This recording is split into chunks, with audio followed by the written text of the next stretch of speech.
أنت مولانا فانصرنا على القوم الكافرين. أعوذ بالله من الشيطان الرجيم.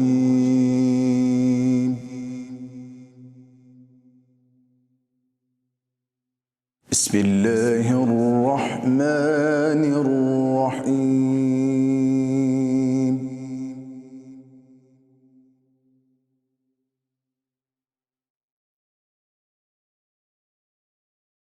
والضحى والليل إذا سجى ما ودعك ربك وما قلى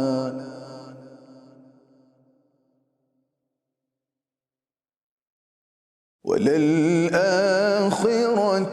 خير لك من الأولى ولسوف يعطيك ربك فترضى.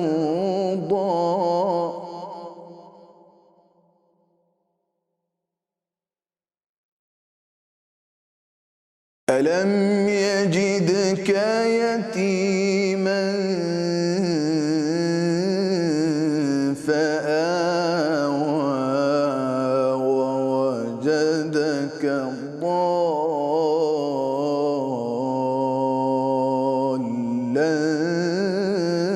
فهدى.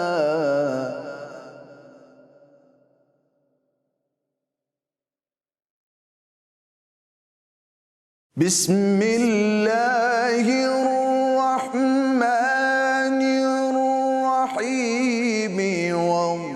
والضحى والليل إذا سجى ما ودعك ربك وما قلى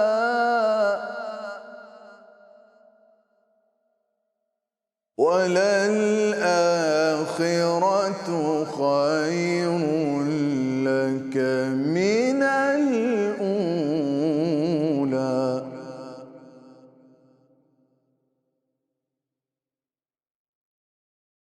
والضحى والليل إذا سجى ما ودعك ربك وما قلى وللآخرة خير لك من الأولى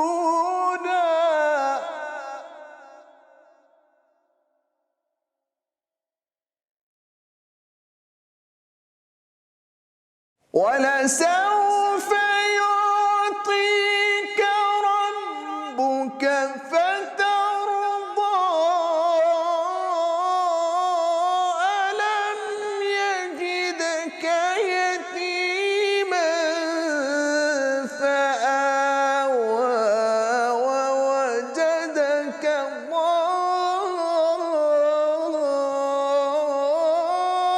ضالا فهدى.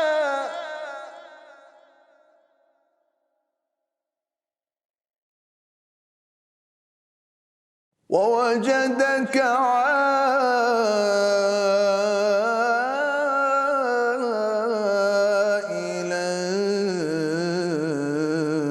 فأغنى.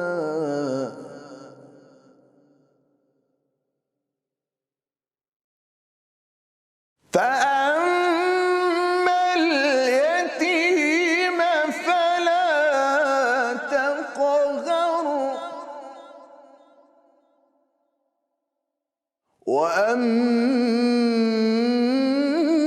وأما السائل